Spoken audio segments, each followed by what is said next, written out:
तो पांचवी पीढ़ी के फाइटर जेट सुखोई 57 को लेकर G2G यानी कि गवर्नमेंट टू गवर्नमेंट डील का प्रस्ताव दिया। ये प्रस्ताव इतना बड़ा और आकर्षक है कि फ्रांस, अमेरिका और ब्रिटेन जैसे देशों के होश उड़ गए। सुखोई 57 फाइटर जेट को रूस ने अपनी नवीनतम तकनीक और युद्ध के अनुभव के साथ तैयार। बांग्लादेश में जो हुआ उसके बारे में पड़ोसी मुल्क जो कि दुनिया के 5th लार्जेस्ट इकोनॉमी है, इंडिया का जिक्र करना बहुत इंपॉर्टेंट है। इंडिया और बांग्लादेश का बड़ा लंबा बॉर्डर आपस में लिंक करता है। उनका कहना ये है कि इंडिया कह रही है कि बांग्लादेश तो अभी तक तरक्की कर रहा है, लेकिन जो बांग्लादेश के स्टूडेंट ने किया ये बांग्लादेश को पाकिस्तान के हालात की तरफ धकेलेगा। कर गए हैं बांग्लादेश के लोग। उन्होंने जी नया मैप बनाया। खैर अब कहा यह जा रहा है कि उन्होंने फिर वो मैप को डिलीट कर दिया, लेकिन बनाया है तो उसका मतलब है कुछ ना कुछ खिचड़ी तो पक रही है। और उन्होंने कहा है कि आसाम को भी, बंगाल को भी और एक जगह और है, वो तीनों जगह उन्होंने कहा है कि बांग्ला जी। हमारे यहाँ तो जन्नत में भी शैतान है। अब चौंक जाएंगे लोग कि जन्नत में कैसे शैतान हो सकता है। भैया ये तो अल कुरान गवाह है।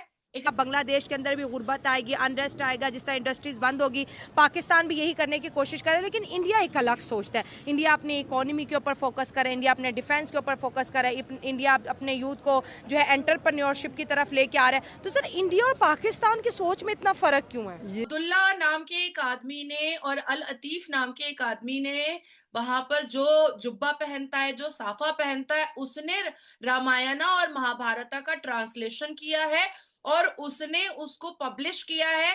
बांग्लादेश वाले भी बेचारे पागल हैं। वो त्रिपुरा और आसाम के कुछ इलाके दिखा के खुश हो रहे हैं।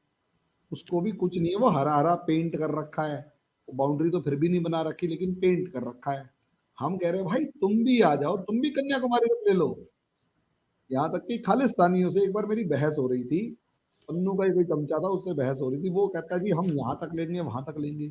ना भाई तुम पूरा का पूरा लो, हम चाहते हैं तुम एक बार आओ तो सही। कुवैत अपने स्कूल में बच्चों को सोशल स्टडीज में उसको देने वाला है कि बच्चे उसको पढ़ेंगे और सनातन धर्म के योद्धाओं की तरह वो बांग्लादेश में जो हुआ उसके बारे में पड़ोसी मुल्क जो कि दुनिया के 5th लार्जेस्ट इकोनॉमी है, इंडिया का जिक्र करना बहुत इंपॉर्टेंट है। इंडिया और बांग्लादेश का बड़ा लंबा बॉर्डर आपस में लिंक करता है। उनका कहना ये है कि इंडिया कह रही है कि बांग्लादेश तो अभी तक तरक्की कर रहा है, लेकिन जो बांग्लादेश के स्टूडेंट ने किया ये बांग्लादेश को पाकिस्तान के हालात की तरफ धकेलेगा। बांग्लादेश के अंदर भी गुर्बत आएगी, अनरेस्ट आएगा, जिस तरह इंडस्ट्रीज बंद होगी।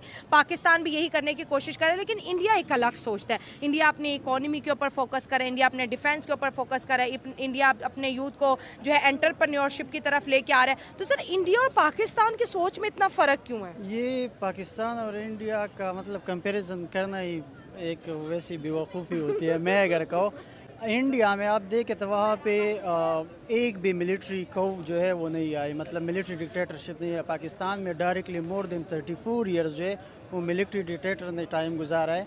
IMF का आप देख ले तो 34% जो है वो किसने लिए, आर्मी ने लिए। ज़ियाउल हक के टाइम में सबसे ज़्यादा पीपल पार्टी ने लिए। वहाँ पे PTI ने सारे दबा के लिए, लिया सबसे ज़्यादा जो है वो पीपल पार्टी ने लिए। अब ये है कि वहाँ पे क्या है, अब वहाँ पे जो है एम्पावरमेंट है, किस चीज़ की, एजुकेशन की, ये सारी चीज़ों की। अब मैं अगर आपको कह दो कि हमारे पायरेटेड बुक्स जो है, हम जिसको पायरेटेड बुक्स कहते हैं, संडे बाज़ार लगते हैं इधर, वो सारे इंडिया से आते हैं। हम सारे पायरेटेड कापीज़ देखते हैं क्योंकि वो सस्ते होते हैं। वहाँ पे उनकी इकानमी आप देख ले, अपनी इकानमी के बाद की वो 5th largest economy of the world बन गई है। वहाँ पे बाइडन आके वो 22 जो वर्ल्ड इकानमीज है वहाँ पे सबमिट कराते हैं। वो मतलब एक अलग डिबेट पे चली जाएगी, लेकिन इंडिया और हमारा फ़र्क है। अब अगर देखा जाए अब्दुल कलाम आज़ाद 47 किताबें लिखी है, नेहरू जो है उसने 28 किताबें लिखी है। उनकी जो लीडरशिप था वो एक विज़न रखता था। हमारा जो लीडरशिप है आज भी देखो, कल भी देखो, पर्सनल इंटरेस्ट के पीछे वो नेशनल इंटरेस्ट को भूल जाते हैं। सबसे पहले हमें कलेक्टिवली सोचना चाहिए कौम के बारे में। यहाँ पे लेक करते हैं मोर देन 7 लाख पिछले साल क्रीम स्टूडेंट्स पाकिस्तान से बाहर गए। कौन सी स्टूडेंट? क्रीम स्टूडेंट्स, स्कॉलरशिप्स पे या वैसे भी। अगर मैं आपको कहूँ कि यहाँ पे पाकिस्तान में आप ख़र्चा करें अपने बच्चे के ऊपर सारी चीज़ें, यूनिवर्सिटी जो गवर्नमेंट यूनिवर्सिटीज़ हम सारे पढ़ते हैं उसमें, यूनिवर्सिटीज़ के ऊपर हमारा गवर्नमेंट ही खर्चा होता है ना, सारे खर्चे हमारे ऊपर हो जाते हैं। फिर हम बाहर चले जाते हैं, प्रोडक्ट सारे हम तैयार करते हैं, वो किसी और के फ़ायदे के लिए। ब्रेन ड्रेन हो रहा है पाकिस्तान को, ये भी मसला है। सर यूथ की बात करें, बांग्लादेश की यूथ ने अपने मुल्क की हुकूमत का तख्ता पलटा, अपने मुल्क लाइक एक एक जैसे आप कहते हैं ना कि